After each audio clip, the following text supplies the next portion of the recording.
ನಮಸ್ಕಾರ ಸ್ನೇಹಿತರೆ, ರಿಷಿ ಟೇಲ್ ಚಾನಲ್ಗೆ ಸ್ವಾಗತ. ಇವತ್ತು ವೈಕುಂಠ ಏಕಾದಶಿಯ ಕಥೆ ಕೇಳೋಣ. ಬಾಲ ಹಿಂದಿನ ಕಾಲದಲ್ಲಿ ಮುರ ಎಂಬ ಒಬ್ಬ ಭಯಂಕರ ರಾಕ್ಷಸನಿದ್ದನು. ಆ ರಾಕ್ಷಸನು ಎಲ್ಲರಿಗೂ ತುಂಬಾ ತೊಂದರೆ ಕೊಡುತ್ತಿದ್ದನು.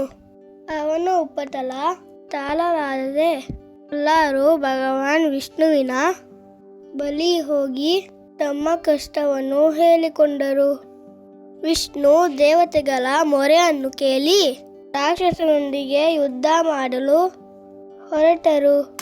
ವಿಷ್ಣು ಮತ್ತು ಮುರನ ನಡುವೆ ಬಹಳ ದೀರ್ಘಕಾಲದ ಯುದ್ಧ ನಡೆಯಿತು. ಯುದ್ಧದಿಂದ ಸ್ವಲ್ಪ ದಣಿದ ವಿಷ್ಣು ಗುಹೆಯಲ್ಲಿ ವಿಶ್ರಾಂತಿ ಪಡೆಯಲು ಹೋದರು. ಆದರೆ ದುಷ್ಟ ರಾಕ್ಷಸ ಮುರನು ವಿಷ್ಣುವನ್ನು ಹಿಂಬಾಲಿಸಿಕೊಂಡು ಗುಹೆ ಒಳಗೆ ಬಂದನು. ನಿದ್ರಿಸುತ್ತಿದ್ದ ವಿಷ್ಣುವನ್ನು ಕೊಲ್ಲಲು ಪ್ರಯತ್ನಿಸಿದನು. ಆಗ ಆಶ್ಚರ್ಯಕರವಾಗಿ ವಿಷ್ಣುವಿನ ದೇಹದಿಂದ ಒಂದು ಶಕ್ತಿಶಾಲಿ ದೇವಿ ಹೊರಬಂದರು. ಆ ದೇವಿ ರಾಕ್ಷಸ ಮುರನ್ನು ಬೆಂಬಲಿಸಿದಳು. ನಿದ್ದೆಯಿಂದ ಎಚ್ಚರಗೊಂಡ ವಿಷ್ಣು ನಡೆದ ಘಟನೆಯನ್ನು ತಿಳಿದು ಆ ದೇವಿಯ ಶೌರ್ಯಕ್ಕೆ ವರ ನೀಡಿದರು.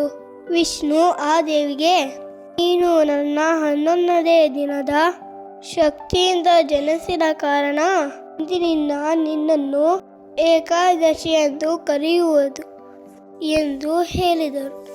ಯಾರು ಈ ಏಕಾದಶಿ ದಿನದಂದು ಉಪವಾಸ ವ್ರತವನ್ನು ಆಚರಿಸುತ್ತಾರೋ ಮತ್ತು ನನ್ನನ್ನು ಪೂಜಿಸುತ್ತಾರೋ ಅವರು ತಮ್ಮ ಎಲ್ಲ ಪಾಪಗಳಿಂದ ಮುಕ್ತರಾಗಿ ಮರಣದ ನಂತರ ನನ್ನ ವೈಕುಂಠ ಲೋಕವನ್ನು ಸೇರುತ್ತಾರೆ ಎಂದು ವರ ನೀಡಿದರು.